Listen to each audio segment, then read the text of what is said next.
কৈলাসহর থানায় শহরের বিশিষ্ট ঠিকাদার ও বিজেপি সমর্থক আব্দুল মান্নানের বিরুদ্ধে ডেপুটেশন দিল চণ্ডীপুর ঠিকাদার অ্যাসোসিয়েশন।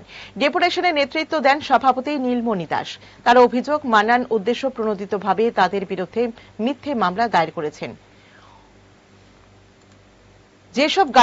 জানান যেসব গাড়ি পোড়ানো ও ভাঙচুরের অভিযোগ করা হয়েছে সেগুলো মালিকানা নিয়েও সন্দেহ রয়েছে।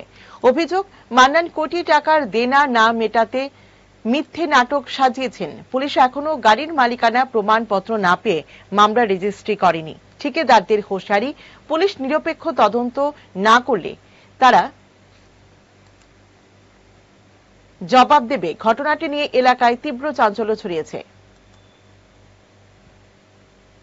গত কয়েকদিন আগে আমাদের কৈলাসহরের 17 তারিখ আমাদের কৈলাসহরের কন্ট্রাক্টর আব্দুল মান্নান, আমি নীলমণি দাস, চণ্ডীপুর কন্ট্রাক্টর অ্যাসোসিয়েশনের প্রেসিডেন্ট।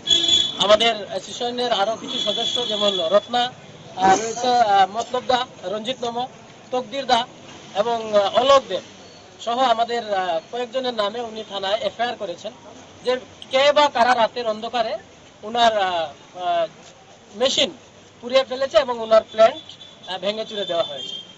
তো সেই বিষয়ে আমরা আজকে থানায় গিয়েছিলাম এবং সেই ব্যাপারে আমরা থানার বড়বাবুর সঙ্গে যখন কথা বলেছি, আমাদের দাবি এটা ছিল যে যেহেতু একটা ঘটনা ঘটেছে, সেই ঘটনার সঙ্গে যে বা যারা জড়িত তাদেরকে তদন্ত অনুসারে কোনো প্রমাণ না পেয়ে উনি যে আমাদের নামে এত বড় একটা মিথ্যা যে অভিযোগ বা মামলা আমাদের নামে করেছে, সে বিষয়ে আমরা ওসির সঙ্গে আমরা কথা বলেছি।